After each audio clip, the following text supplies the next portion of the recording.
At Intimate Wisdom, we believe sex is more than physical pleasure. It is the language of connection, trust, and love. Every position tells a different story, not only about the body but also about the bond between two people. When you understand what truly feels amazing for her, you are not just learning techniques, you are unlocking intimacy, deepening emotional closeness, and creating experiences that last far beyond the bedroom. The hidden gap in sexual experience. Sexual experiences are rarely the same for men and women. For men, arousal is often more direct, physical, and goal-oriented. For women, however, it can be layered, emotional, and deeply connected to trust and safety. What feels pleasurable to a man may not automatically feel satisfying to a woman, and this gap can lead to misunderstanding in intimacy. To bridge it, men need more than technique, they need awareness. Every position offers a different kind of sensation for her body and a different meaning for her mind. A posture that gives closeness may calm her fears, while another may spark confidence, vulnerability, or passion. When a man understands this spectrum of experiences, he begins to move beyond performance and into connection. Being a great lover is not about lasting longer or being stronger, it is about listening, noticing, and adjusting with care. When you pay attention to how each position feels for her, not just physically but emotionally, you create intimacy that lingers long after the act. That is the art of transforming sex into love, and touch into trust.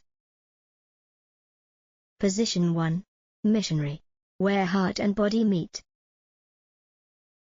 In the world of intimacy, the missionary position, man on top, face to face, remains one of the most recognized and enduring. From a biological standpoint, it is one of the most natural ways for two bodies to align. The clitoris receives indirect stimulation through pelvic contact and subtle grinding movements, especially when a man maintains close pressure. However, compared to other positions, missionary rarely reaches the deeper erogenous zones such as the G-spot or A-spot, unless the angle and penetration depth are carefully adjusted. What makes this position so valued is not only physical pleasure but emotional connection. Eye contact, kissing, and synchronized breathing release oxytocin, the bonding hormone which strengthens feelings of trust and closeness. Studies in psychology show that couples who maintain intimate nonverbal communication during sex often report higher satisfaction in their relationships. The challenge of missionary lies in balance. If the man places too much weight on his partner, the experience may feel suffocating, too little, and the connection may feel distant. Mastery is found in subtlety, pressing close enough to transmit warmth and safety, yet light enough for comfort. Gentle grinding rather than forceful thrusting enhances clitoral stimulation and raises the chance of orgasm. When done with awareness, missionary becomes more than a position, it is a mirror of love, tenderness, and unity. Position 2. Missionary with intensity. When stamina becomes art. An advanced variation of missionary focuses less on eye contact and more on endurance. As the pace shifts from soft movements to stronger thrusts, stimulation increases in the vestibular bulbs, erectile tissue beneath the labia that swells with arousal. Rapid, rhythmic pressure here creates a heavy, pulsing sensation that intensifies pleasure. But science is clear, rushing too soon can backfire. Women typically need 15 to 20 minutes of arousal before their bodies are fully prepared for penetration. Entering pounding rhythms prematurely can cause discomfort or even pain. The male partner's role is to read cues, treating rhythm like music, starting slowly, building momentum, and saving intensity for when her body is ready. Equally important, most women, around 70 to 80%, cannot orgasm from penetration alone. External clitoral involvement is almost always necessary. This means space between bodies should be used wisely, allowing her hand or a small device to join in. When penetration and external stimulation combine, orgasm becomes far more attainable. Here, stamina is not simply about lasting longer. It is about patience, control, and sensitivity. The man who can pace himself, pause strategically, and maintain presence transforms performance into artistry. In this form, Missionary is no longer basic, it becomes a pathway to both physical and emotional fulfillment. Position 3. Cowgirl. When she takes the reins.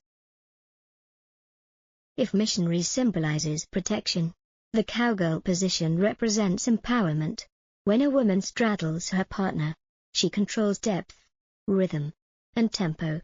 Biomechanically, this gives her the ability to angle penetration toward her G-spot and tailor movement to her own body's sensitivities.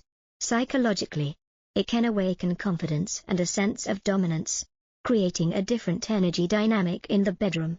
From a physiological view, cowgirl maximizes contact with the anterior vaginal wall, where the G-spot is located, by rocking her hips forward or moving in circles rather than bouncing up and down. She can create sustained stimulation that is often more effective and less physically exhausting. This also engages her pelvic floor muscles, strengthening them while intensifying sensation. Still, this position is not without challenges.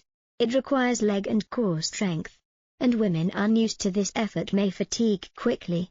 Beyond physical endurance, vulnerability also plays a role. Cowgirl exposes the body completely to a partner's gaze, which can inspire pride for some but self-consciousness for others. Confidence or the lack of it can deeply shape the experience. Importantly, cowgirl is not about acrobatics.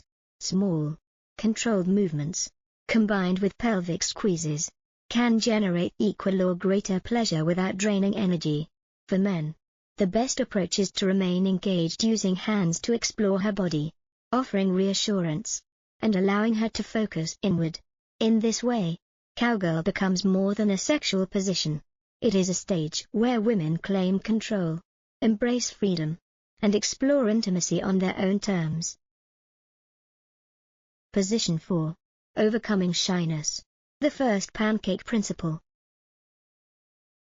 For many women, the cowgirl position can feel intimidating. Being on top means complete exposure of the body. The facial expressions, even the sounds are all visible to the partner. This openness can trigger self-consciousness, especially in a culture where women are often judged for appearance. Psychologists describe this as spectatoring. When a person mentally steps outside their own experience to imagine how they look from the outside, it interrupts arousal and makes pleasure harder to reach. One way to overcome this barrier is through reframing. Instead of treating cowgirl as a test of performance, think of it as practice, just like making pancakes. The first pancake is rarely perfect, it's uneven, maybe a little burnt, but it's still the start of a delicious meal. Applied to intimacy, the first pancake rule suggests that the first attempt doesn't need to be flawless. Couples can laugh about it, talk openly, and adjust without pressure. From a biological standpoint, small rocking motions and pelvic floor contractions are more effective than large, exhausting movements. By engaging the pubococcygeus (PC) muscles, women not only create rhythmic sensations for themselves and their partner but also strengthen the pelvic floor, a benefit that improves both sexual function and long-term health. For men, support is crucial. Gentle touch, encouraging words, or holding her hips can reduce anxiety and help her stay focused on sensation rather than appearance. When this mindset shift occurs, cowgirl is no longer a spotlight of vulnerability but a playground of exploration. The science of arousal teaches us that safety and acceptance are the foundation of pleasure, and sometimes, accepting the imperfect first pancake is the exact ingredient that turns nervousness into intimacy. Position 5. Reverse cowgirl. A shift in perspective. Reverse cowgirl flips the script literally. With the woman facing away, penetration occurs at a new angle that changes the dynamics of stimulation. This position provides strong visual appeal for men who enjoy admiring the curve of a partner's back and hips. For women, however, the benefits and challenges are more nuanced. Biomechanically, reverse cowgirl directs the penis toward the posterior vaginal wall. Unlike traditional cowgirl, this angle does not always hit the G-spot directly, which may explain why some women find it less pleasurable. Instead, The emphasis shifts to clitoral engagement either through external touch or through subtle contractions of the pelvic floor. Studies on female orgasm highlight that voluntary squeezing of these muscles can dramatically intensify arousal, even compensating for less direct stimulation of internal erogenous zones. Psychologically, facing away can feel liberating. Without constant eye contact, women often report a sense of freedom, less performance pressure, more focus on bodily sensation. Yet it can also feel emotionally distant, since facial cues and kissing are absent. Whether this is freeing or alienating depends heavily on the couple's level of trust. The challenge lies in rhythm. Bouncing vertically is inefficient and exhausting. Instead, controlled movements rocking forward and backward or spiraling the hips create smoother pressure and conserve energy.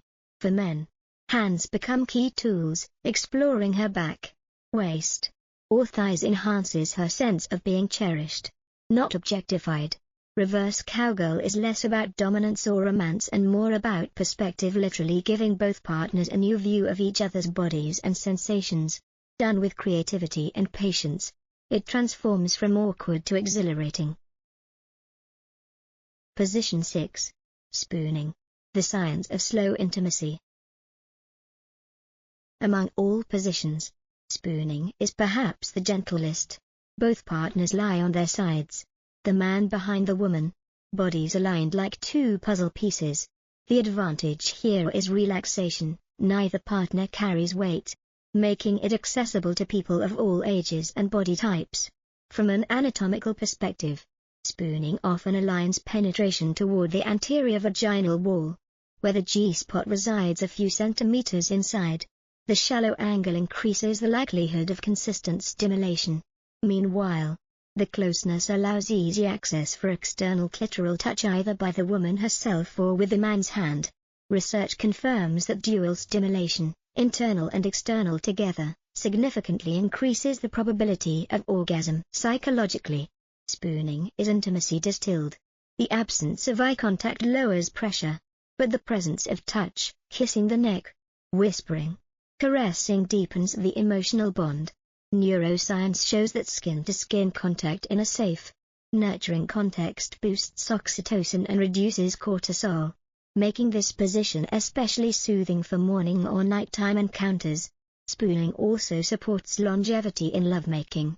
Because the body is relaxed, tension in core muscles is reduced, which delays male orgasm and helps couples extend the experience. For women who experience anxiety or pain during more vigorous positions, spooning provides a safe, low-stress alternative that still carries emotional depth and physical pleasure.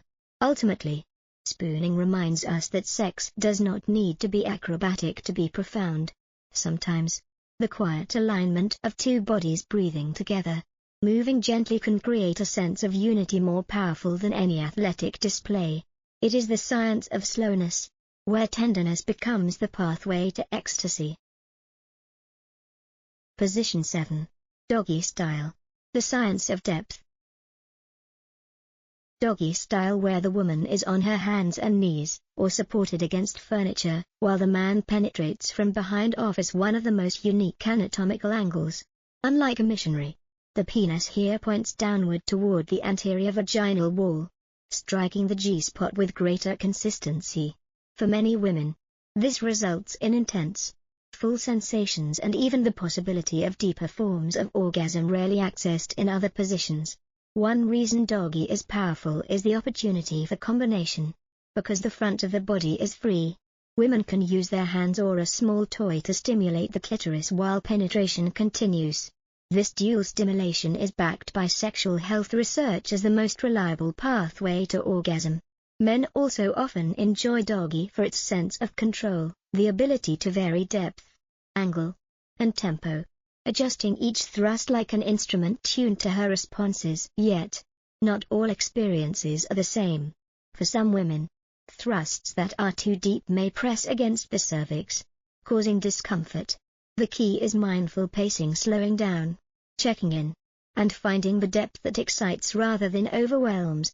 When this balance is achieved, doggy becomes more than a raw, physical act. It becomes a practice of precision, rhythm, and care. offering a gateway to both primal release and sophisticated intimacy. Position 8. The psychology of doggy style. Trust and instinct. If missionary symbolizes tenderness, doggy embodies instinct. For many women, it awakens something raw, even primal, the surrender of control and the full embrace of sensation. It is a position where passion can escalate quickly, blending power with abandon. But the very intensity that excites some can unsettle others. Facing away means no eye contact, fewer emotional cues, and sometimes a fear of being treated as an object rather than a partner. Women who are highly sensitive or have experienced painful intercourse may feel exposed or disconnected in this posture. Studies in sexual psychology highlight a simple truth: trust determines whether doggy feels liberating or alienating. For doggy style to be fulfilling, emotional safety must come first. Men can create this by anchoring physical intensity with tenderness, a kiss on the back, hands resting gently on her hips, whispered reassurance. These small gestures remind her that passion and care can coexist. Ultimately, doggy style is less about dominance and more about balance, the balance between primal instinct and emotional security. When practiced with sensitivity, it becomes a paradoxical space where a woman can feel both wild and safe, both vulnerable and empowered. Story. The night of rediscovery. David and Emily had been married for almost 13 years. They loved each other deeply. But over time, the routine of work, children, and responsibilities had dulled the spark of their intimacy. One Friday evening, after putting the kids to bed, Emily looked at David with a playful smile and whispered, "Let's try something different tonight." They began with the familiar missionary position. For Emily, it felt safe, tender, and grounding. Eye to eye, heart to heart, she could feel the bond that had carried them through years of challenges. The gentle pressure of David's pelvis against her clitoris stirred sensations that reminded her of their first years together. As their lips met in unhurried kisses, oxytocin flooded her system, wrapping her in a sense of closeness that no words could describe. But tonight was not only about comfort, it was about rediscovery. Emily slid upward, taking control for once, shifting into cowgirl. At first, she felt self-conscious. From this angle, David could see everything: her chest, her stomach, the curve of her body. But then his hands found her hips, and his voice whispered, "You're incredible." That reassurance changed everything. Emily began to move in slow circles instead of bouncing, rocking her hips forward and back. The ankle pressed against her G-spot, and for the first time in months, she felt not just desired, but powerful. After a while, Emily leaned forward and whispered, "Let's try something else." She shifted into doggy style. The position was raw, intense, and a little intimidating. The penetration was deeper, brushing against places inside her that missionary never touched. At first, the pressure made her tense, but then David slowed his pace, leaned forward, kissed the back of her neck, and placed his hands gently on her waist. In that moment, the wildness of the position melted into a balance of trust and surrender. What began as animalistic turned into a strange blend of passion and tenderness, making Emily feel both vulnerable and alive. Finally, as their energy softened, they turned to spooning. David wrapped his arms around Emily's body, holding her as he entered from behind. It wasn't dramatic, but it was deeply intimate. Emily could feel his breath against her neck, his lips brushing her shoulder, his hands resting over her stomach. The angle gave subtle stimulation to her G-spot, while her own fingers slid down to touch her clitoris. It was slow, quiet, and profoundly comforting. As their movements found rhythm, Emily felt as if they were not just having sex, but weaving themselves back together as one. When it was over, they lay still, bodies entangled. Emily whispered softly, "Thank you for listening to me." David kissed her forehead and smiled. "There are no perfect positions," he said, "only the ones that bring us closer." That night, they discovered that sex was not about performing or achieving. It was about exploring, adjusting, and creating space for each other's pleasure. For David and Emily, trying new positions wasn't just about technique, it was about renewing trust, deepening love, and keeping the flame of desire alive long after the bedroom lights were turned off. Every woman is different. Personal maps of pleasure. Perhaps the most essential lesson in intimacy is that there is no universal formula. Every woman has her own sensory map, unique zones of arousal, individual boundaries, and personal rhythms of desire. What ignites ecstasy for one may feel ordinary or even uncomfortable for another. This is why communication matters more than technique. Research in sexology shows that women who feel heard and respected during intimacy experience higher levels of satisfaction and orgasm. A simple, gentle question like, "Do you like this?" can unlock honesty and trust, reinforcing both physical pleasure and emotional connection. Experimentation is also part of the journey. Each new position or variation is less about perfection and more about discovery. Sometimes it works beautifully, other times it falls short, but every attempt teaches couples more about each other's bodies and needs. Sex, at its highest form, is not merely about release. It is about building a language of understanding that strengthens the relationship beyond the bedroom. And in the end, only the woman herself knows exactly what resonates in her body and heart. A man's role is not to know everything, but to remain curious, attentive, and willing to adapt. That humility is what transforms sex into intimacy, and intimacy into lasting love. Thank you for listening until the very end. If today's story has gently stirred your heart, whether through an old memory, a present feeling, or something never spoken into words, please leave a like, subscribe to the channel, and turn on the notification bell. Intimate wisdom is where we come together to touch the hidden corners of love, affection, and sexuality, things that may seem private, yet are in fact the very core of happiness. I wish you to always love deeply, live truthfully, and find yourself in every glance, every touch, and every trembling heartbeat. Affectionate greetings.